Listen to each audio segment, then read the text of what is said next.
शालीन का मतलब मैंने स्टार्टिंग से चिकन के अलावा कोई और मुद्दा देखा नहीं था. Is a nice guy and कुछ और मुझे ज़्यादा गिला शिकवा नहीं है. ऐसा कुछ मैं मन में लेके नहीं घूम रही हूँ. जस्ट दैट कि आई थिंक कि उनका वो जो लव एंगल उन्होंने चलाया, फेक लव एंगल या जो भी था वो, आई थिंक उसके भरोसे वो इतना लंबा आ गए एंड ही स्टिल देयर. जब मैं जगी थी तब भी बोलते थे कि सोती रहती है, मतलब मेटाफोरिकली बात कर रही हूँ. तो मुझे लगी कि यार अब तो मैं अच्छे से कर रही हूँ, तो मैं हर जगह इन्वॉल्व हूँ, अब मुझे क्यों बोल रही हो. बिकॉज आई थिंक कि she is very self centred. She wants कि हर एक चीज़ उनके इर्द गिर्द हो, जिसके लिए उनको एक बड़ी ही रानी के सिंहासन पे बैठाया गया था, विच इज़ एक्चुअली राइट. कि उनके थोड़े रानियों वाले एकदम नखड़िया मुझे लग गया है. प्रियंका ऑफकोर्स बहुत स्ट्रॉन्ग प्लेयर है, पर उसके साथ साथ उनका एक ही तरीका है, वो झगड़ा करने वाला. पर शिव का वो तरीका नहीं है, ना ही वो स्टैंड का तरीका है. स्टैंड अपनी बात बोल के निकल जाता है, उसको नहीं फर्क पड़ता सामने वाला क्या सोच रहा है. पर मेरे और शालीन में ऑफकोर्स एज डिफरेंस बहुत ज़्यादा था, तो कहीं ना कहीं मुझे बोलने में भी लगता था कि यार ये इंसान ऑलरेडी समझदार है, जो मुझे बाद में लगा कि नहीं है. डिफरेंट जर्नी रही ऑफकोर्स, एंड जैसा मैंने एक्सपेक्ट किया था वो कहीं से कहीं तक बिल्कुल वैसी नहीं थी. पर एक चीज़ मुझे अच्छी लगी कि हाँ, मुझे मतलब लर्निंग एक्सपीरियंस था, बहुत चीज़ें सीखने को मिली. उसके साथ साथ एक ये चीज़ हुई कि वो बहुत रियल जर्नी रही.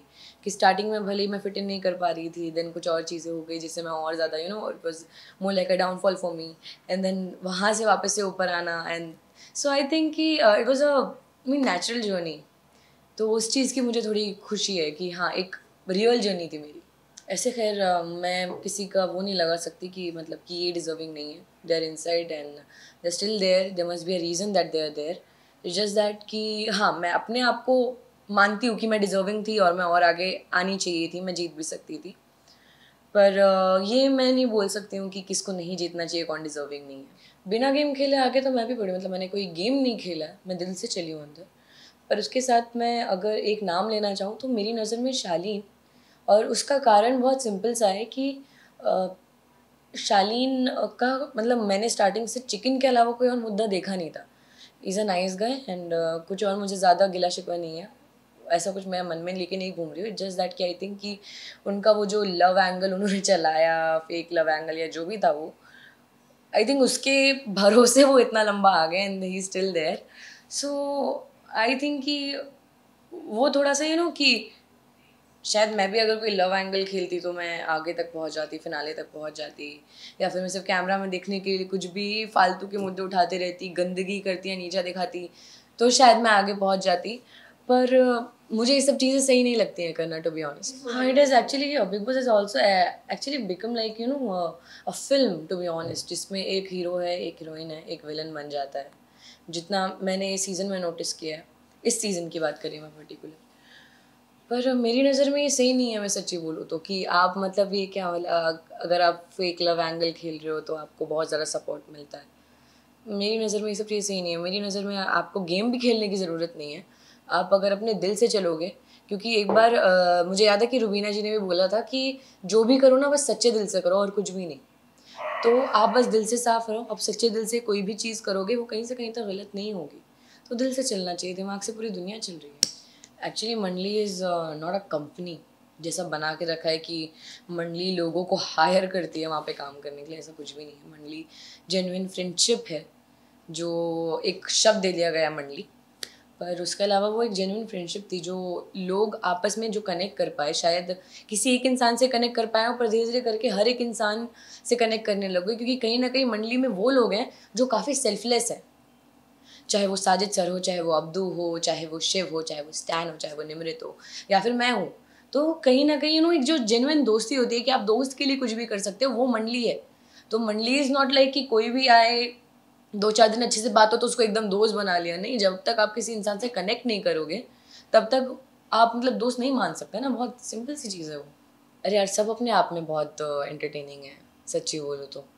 मतलब अर्चना बहुत एंटरटेनिंग है, और शालीन भी है कहीं ना कहीं बहुत. उन्होंने भी एंटरटेन किया होगा, क्योंकि हमने जो एक न्यू ईयर पे वो एक एक वीडियो देखा था, तो he is a funny guy I think. तो लोगों ने पसंद किया होगा. एंटरटेनिंग वो भी है, उसके साथ साथ स्टैन बहुत एंटरटेनिंग है, शिव भी बहुत एंटरटेनिंग है, सारे सर बहुत एंटरटेनिंग थे. तो ऐसा कौन है जो एंटरटेनिंग नहीं है? सब एंटरटेनिंग है कहीं ना कहीं. तो आई थिंक स्टैन और शिव. सबसे माशाल्लाह सबसे प्यारी जोड़ी रही है वो, बिकॉज जब साजिद सर चले भी गए और हम लोग भी थे, इनफैक्ट मैं अभी के भी एपिसोड देखूँ उनको जो दोस्ती का अवार्ड दिया गया and everything, so I think कि वो एक जोड़ी है, वो सबसे माशाल्लाह सबसे कमाल की जोड़ी है, वो एक जोड़ी, और एक साजिद एंड अब्दू सजदू, बिकॉज आई थिंक कि she is very self centred, she wants कि हर एक चीज़ उनके इर्द गिर्द हो, जिसके लिए उनको एक बड़े ही रानी के सिंहासन पे बैठाया गया था, विच इज़ एक्चुअली राइट, कि उनके थोड़े रानियों वाले एकदम नखरे मुझे लगते हैं।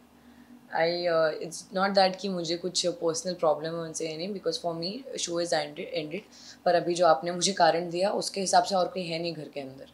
मैं ये उन पर इल्ज़ाम नहीं लगाऊंगी कि वो दोस्ती तोड़ती हैं बनाने से ज़्यादा, पर कहीं ना कहीं वो सेल्फ सेंटर्ड मुझे बहुत लगी। आई थिंक वो टास्क मैंने बिना किए भी किया था, लोगों ने वो देखा होगा कि मैं कितना ज़्यादा इन्वॉल्व थी उस टास्क में, पर उसके साथ साथ जब मैंने अपने दोस्तों के चेहरे देखे टास्क के बाद, तब मुझे लगा कि अच्छा हो मैंने नहीं किया।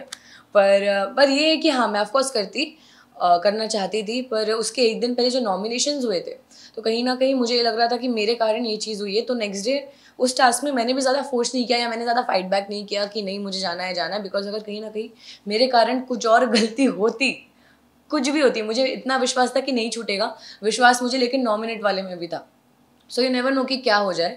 तो वो चीज़ मुझे थोड़ा डर लग रहा था कि नहीं यार, एक चीज़ मैं ऑलरेडी कर चुकी हूँ, तो यहाँ पे मैं रिस्क नहीं लेती, तो मैं खुद अपनी मर्जी से ही नहीं गई थी। मुझे बुरा लगने लगा था बीच बीच में कि मतलब अभी तो मैं जगी हुई है, जब मैं जगी थी तब भी बोलते थे कि सोती रहती है, मतलब मेटाफोरिकली बात कर रही हूँ। तो मुझे लगी कि यार अब तो मैं अच्छे से कर रही हूँ, अब तो मैं हर जगह इन्वॉल्व हूँ, अब मुझे क्यों बोल रहे हो, वो चीज़ थोड़ी बुरी लग रही थी। और फिर क्या होता है ना कि आपको कोई भी, चाहे वो शेखर सर हो चाहे सलमान सर हो, कुछ भी आके बोले, वो एक अलग चीज़ हो जाती है, पर वही चीज़ जब कंटेस्टेंट्स आपके सामने रिपीट करते हैं, आपको नीचे दिखाते हैं वो बोल बोल के, तब ज़्यादा बुरा लगता है, because you can not say anything, just that कि आपको खुद को पता है कि आप कितने इन्वॉल्व रहे हो, तो बुरा लगता था, but after a point I just एक हो गया था कि अभी छोड़ो, मेरे को अभी इतना कर लिया फिर भी कुछ नहीं हो रहा, तो मेरे को इन्वॉल्वमेंट चाहिए ही नहीं, मेरे को होना ही नहीं है। पर फिर आया टॉर्चर टास्क, जिसमें मैं कुछ भी मतलब I couldn't control my self, because वो लोग बहुत गलत कर रहे थे, बिकॉज वो मतलब एकदम फादर फिगर हो गए थे मेरे लिए घर के अंदर, मेरे को उनसे डांट खाने में डर भी लगता था, और उनके लिए खाना बनाने में खुशी भी मिलती थी, उनके साथ मस्ती करने में मज़ा आता था। सो वो मतलब एक फैमिली काइंड ऑफ एक अपनापन वाली फीलिंग होती है, तो I has to feel very protected and very safe उनके पास में। आपके दोस्त में ज़रूरी नहीं है कि आपका दोस्त एकदम परफेक्ट हो, उसमें कोई फ्लॉ ही ना हो।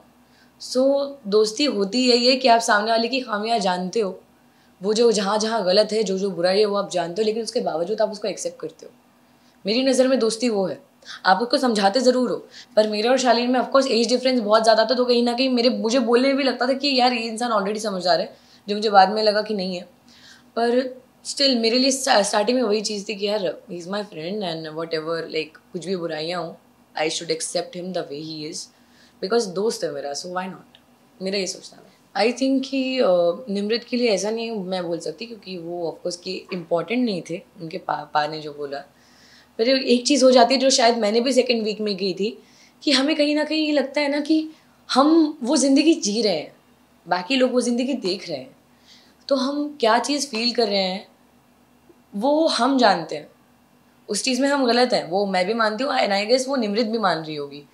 पर उसके साथ साथ वही एक जो फीलिंग होती है ना कि मैं ये चीज़ देख रही हूँ, मैं पूरा ज़िंदगी जी रही हूँ, और मैं अभी तक अपने हिसाब से करते आई हूँ सब चीज़, तो थोड़ा वक्त लगता है हर एक चीज़ को एक्सेप्ट करने में, क्योंकि मैंने भी एक्सेप्ट नहीं किया था जब पापा ने सेकंड वीक में आके मुझे बताया था, जबकि मुझे लगा था कि टीना शालीन मेरी सबसे अच्छी दोस्त है, पर यार वही चीज़ गलत हो गई। पर बाद में जब वो कन्फेशन रूम वाली चीज़ हुई, तब साजिद सर ने मेरा बहुत साथ दिया, क्योंकि मैं वो इंसान नहीं हूँ कि मैं एकदम रूडली मुंह पे बोल दूँ कि जाओ मुझे बात ही नहीं करनी है, ऐसा मुझसे वो होगा ही नहीं। पर फिर भी कहीं ना कहीं मुझे थोड़ा स्ट्रिक्ट बनना पड़ा, जिसमें साजिद सर ने मेरा बहुत साथ दिया। आई थिंक मेरे पेशेंस लेवल और हाई हो गए, और अब अगर मुझे कोई भी मेरे बारे में बुराई करना चाहता है, कुछ भी बोलता है, कुछ भी बोलना चाहे, तो मुझे बिल्कुल फ़र्क नहीं पड़ेगा, अंदर से मैं बहुत सुन के आई हूँ, जितना नहीं सुनना चाहिए था वो भी सुन के आई हूँ। सो या मुझे नहीं लगता कि अब मुझे उन चीज़ों से फ़र्क पड़ेगा, बिकॉज एक सहन शक्ति और बढ़ गई है, पहले भी थी अभी और ज़्यादा बढ़ गई है। उसके साथ साथ I am gonna be little more reserve now, क्योंकि मैं हर एक इंसान के साथ बहुत पोलाइट रही हूँ हमेशा से, मस्ती करना ये सब, पर ज़रूरी नहीं है कि हर एक इंसान को मस्ती समझ में आए, क्योंकि वो कई बार गलत तरीके से भी समझा गया है। तो या अगर मैं मेहनत की बात करूँ तो फिर शिव, और मतलब दोनों ही मेरे दोस्त हैं, शिव स्टैन। मैं तो बोलती दोनों को जिता दो, पर दोनों ही इतने माशाल्लाह प्यारे हैं और दोनों इतने डिफरेंट है एक दूसरे से भी। सो मेरे हिसाब से डिजर्विंग डिफरेंट लोग हैं जिन्होंने हर एक सिचुएशन को बहुत डिफरेंटली हैंडल किया है। प्रियंका ऑफकोर्स बहुत स्ट्रॉन्ग प्लेयर है, पर उसके साथ साथ उनका एक ही तरीका है वो झगड़ा करने वाला, पर शिव का वो तरीका नहीं है, ना ही वो स्टैन का तरीका है। स्टैन अपनी बात बोल के निकल जाता है, उसको नहीं फर्क पड़ता सामने वाला क्या सोच रहा है। सो आई थिंक स्टैन और शिव बहुत डिफरेंट है, तो मेरी नज़र में तो शिव या स्टैन को ही होना चाहिए। वो मैंने बोला हमेशा, इट जस्ट दैट ना कि अगर मैं किसी को सुझाव दूँ, ऑफकोर्स मैं अपने दोस्तों को सुझाव नहीं दूंगी, मेरे हिसाब से वो एकदम बढ़िया चल रहे हैं, पर बाकी जो लोग हैं उनमें से किसी को दूंगी तो उनको तो फ़र्क भी नहीं पड़ेगा। जो घर के अंदर मेरे साथ हो चुका है, बहुत सुझाव देने की कोशिश की, कोई नहीं सुनता, कोई मतलब नहीं है एनर्जी वेस्ट करने का, बता रही हूँ मैं। पर एक बहुत छोटी सी चीज़ है बट कि आई थिंक अर्चना अगर कुछ बहुत गुस्से में कुछ ज़्यादा ही बह जाती है, नहीं तो है वो माशाल्लाह बहुत प्यारी लड़की है एंड बहुत एंटरटेनिंग है। अगर वो इतना ज़्यादा गुस्से में बह ना जाए, थोड़ा सा कंट्रोल में रहे, तो उससे ज़्यादा प्यारा कोई नहीं है। आई थिंक कि वो मतलब उनको भी बिलीव नहीं हुआ पापा और सानी को कि मैंने इतना अच्छा खाना बनाना कहाँ से सीखा, क्योंकि मैं खाना थोड़ा बहुत बनाती थी घर पे ही, बट कि मतलब शूट करते हैं जब, तो शूट करने के टाइम पे इतना वक्त नहीं मिल पाता है, तो मैंने कभी ज़्यादा खाना बनाया नहीं। पर हाँ, रोटी गोल बनानी आती थी मुझे। उसके साथ साथ काफ़ी चीज़ें मैंने घर के अंदर एक्सपेरिमेंट की जो सही निकल गई, चाहे वो चिकन पुलाव हो, चाहे वो मटन पुलाव हो, चाहे मैंने मटन एक बार बनाया था वो हो, या फिर मैंने पोहा तक एक्सपेरिमेंट किया था घर के अंदर, जो सबसे वो ऐसा हो गया था कि सुम्बुल सबसे अच्छा पोहा बनाती है घर के अंदर। तो एक्सपेरिमेंट्स के चक्कर में मैं एकदम बहुत बढ़िया हो गया मेरे साथ, तो मैं तो बड़ी खुशी हो गई थी, मुझे बोला वाह मज़ा। मैं फ़िलहाल मैं चाहूँगी कि मैं वेब शोज़ पे या मैं फिल्म पे ज़्यादा फोकस करूँ फ़िलहाल के लिए। नहीं तो अगर मुझे एक अच्छी स्टोरी के साथ एक अच्छा बड़ा शो ऑफ़र होता है टीवी के लिए भी, then why not. It's just that कि मैं थोड़ा कुछ डिफरेंट करना चाहूँगी अब। एक इमली के कैरेक्टर से ऑफकोर्स बहुत अलग, और मेरी पर्सनैलिटी से बहुत अलग, जैसा लोगों ने बिग बॉस में मुझे देखा है, क्योंकि उन्होंने उसमें भी फ़र्क देखा है कि मैं इमली में कैसी थी और मैं बिग बॉस में कैसी थी, उन पर भी बहुत बड़ा फ़र्क है। तो उसके भी अलावा मैं कुछ और एक मैं खुद को चैलेंज करना चाहूँगी, एक चैलेंजिंग रोल चाहिए मुझे, तो मैं वैसा कुछ चाह रही हूँ। कि जब कोई भी किसी की फैमिली तक जाता है, जैसे कि टीना गई थी मेरे डैड तक और अर्चना गई थी, तब लोगों ने मेरा रिएक्शन देखा है। एक झगड़े में किसी की आप इज्जत उतारने लग जाते हो, उससे वो इज्जत उतारते उतारते जब आप उसकी फैमिली पे जाते हो वो एक अलग चीज़ है। पर जो पापा की एक्टिंग करना, जबकि वो मेरे पापा की एक्टिंग है भी नहीं, बिल्कुल वैसे बात नहीं करते, पापा पूरी दुनिया जानती होगी, पर उसके साथ साथ वही चीज़ है कि वो एक फ़न स्पिरिट में होता था। मैंने जब फारा मैम आई भी थी, मैंने फारा मैम को पूछा भी था कि अगर पापा को बुरा लग रहा है, बिकॉज मैंने पहले एक बार स्टैन को बोला था, तो फारा मैम ने बोला कि नहीं पापा इज़ ओके, तो एज लॉन्ग एज पापा इज़ ओके, पापा is taking all of this fun sportingly, तब तक मुझे कोई प्रॉब्लम नहीं है। और जिस दिन मैं घर के बाहर आई हूँ, उस दिन मैंने एपिसोड में देखा था कि स्टैन बोल रहा था कि उसको बुरा लगता है कि जितने बार उसको बोला जाता है कि पापा की एक्टिंग करो। सो या मतलब वो एक सबूत है सब लोगों के लिए कि जिसको बोला जा रहा है करने के लिए, उसको भी थोड़ा वियर्ड लग रहा है कि यार क्यों करा रहे हो, पर as long as my father is taking all of this in a sporting way, then why not, I am happy, he is happy, I am happy. I think उनके लिए कुछ भी बोलना कम पड़ जाएगा, बिकॉज इतना ज़्यादा प्यार दिया है मुझे इतने वक्त तक, और रात दिन पूरी मेहनत करके मेरे पीछे लगे हुए थे, वोट्स एंड एवरीथिंग। सो मैं बहुत लकी हूँ, मुझे ऐसा लगता है कि मुझे इतना सारा प्यार मिला है, एंड फैंस नहीं बोल सकती, एक पूरा फैमिली बन गई है मेरी बार। सो आई फील वेरी ग्रेटफुल, बहुत अच्छा लगता है देख के।